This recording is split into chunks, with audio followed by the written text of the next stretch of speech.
10 years ago, the pieces started moving. Hey guys, my name is Eternize, and today I want to show you how I master my own music inside of Logic Pro. So the way that I approach mastering is that I mix everything really loud, basically to clipping level, and so I leave no headroom and then I master inside of the project itself. So for me, this is the most effective way of approaching mastering, as I can jump back in the project whenever I want to and change things in the mix. Let me show you how I do this. So this is the mastering chain that I have set up for this project, and I'll explain each of these plugins and why they're here. So I want to touch on the first plugin and the last plugin in this chain. The first one is taking away 7 decibels and the last one is gaining 7 decibels. And the reason for these two plugins, there's two reasons. One being that it minimizes the internal distortion of these other plugins, and two, it just makes managing the thresholds of my compressors easier. So the second one is this plugin called Mono Filter by Nugent. Basically, it's a plugin to manage your low end, specifically the side information of the low frequencies of your track. What this does is that everything below 110 Hz is gradually being summed to mono. And by the time it reaches 30 Hz, everything is in total mono. Basically, this plugin just tightens up your low end, and I find this to be more musical and better sounding than basically taking a mid-side EQ and taking away the side information below a certain point.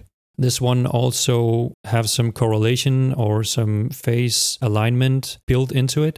So this is probably a better option than just opting for a mid-side EQ. The next plugin, or actually the next 3 plugins of this list, is managing the low end as well, or at least the low mids. So this one is correcting the boxiness of around 270 Hz.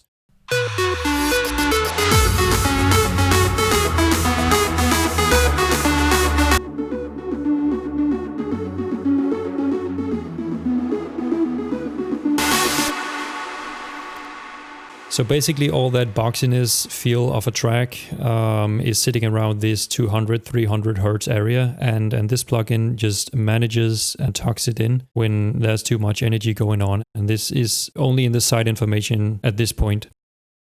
The next plugin is basically doing the same thing, just static EQing the side information around 130 Hz and 200 Hz. And then we have the third one, which is a multiband compressor as well. This one is both mid and side, and it's basically managing around 200 Hz, where I typically find there being too much energy, at least for my own tracks. And so when too much energy is building up, this one just tucks away the audio.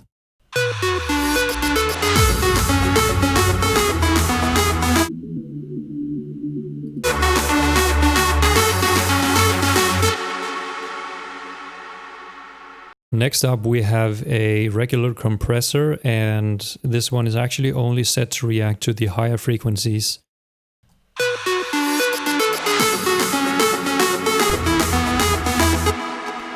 And the reason for this is because that when your kicks or other low-end based instruments are coming in, if you have this set up without this reacting to only the high frequencies, you'll typically hear a pumping effect because the compressor is picking up way too much of the low end.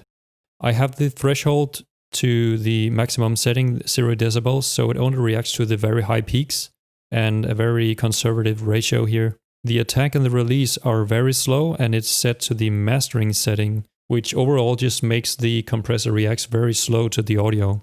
Then I have it set to auto gain. So basically the function of this compressor is to make the quieter parts louder and the louder parts quieter. So basically it just equalizes the loudness throughout the track.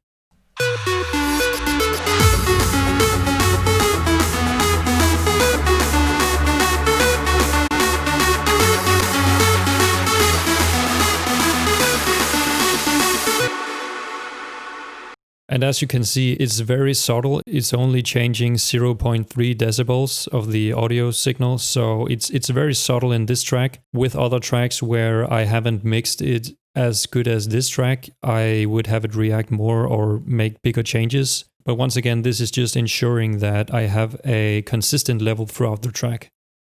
The next plugin is VX Control from Brainworks. It's basically just widening up the track a little bit so it has that a little bit bigger feel to it.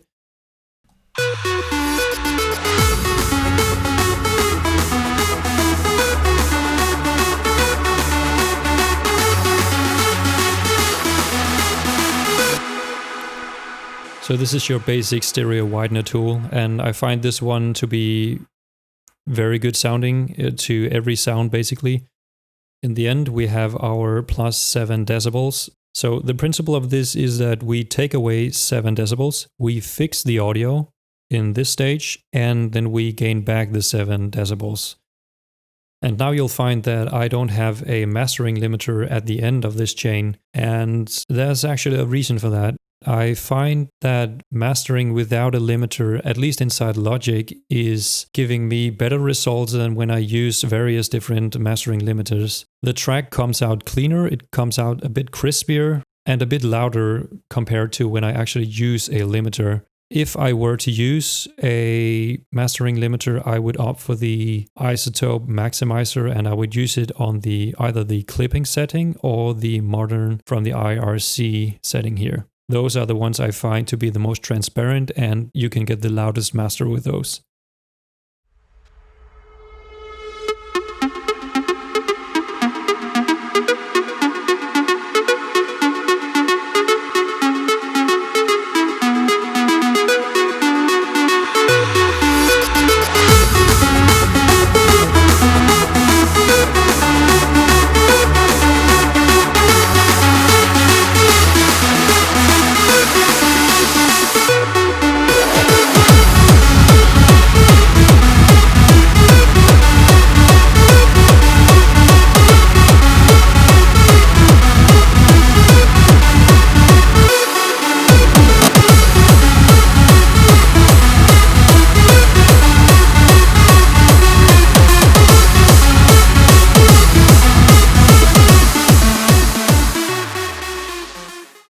Once again, this is the approach that I take to mastering. I don't say that this is the only or the right way to do it.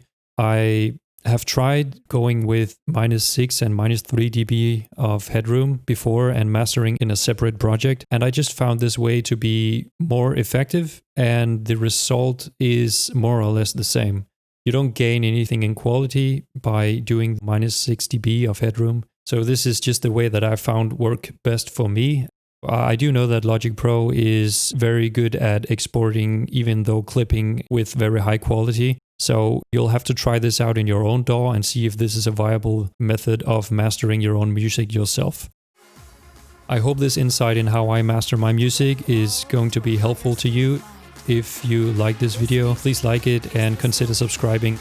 Thank you so much for watching, and take care. Bye.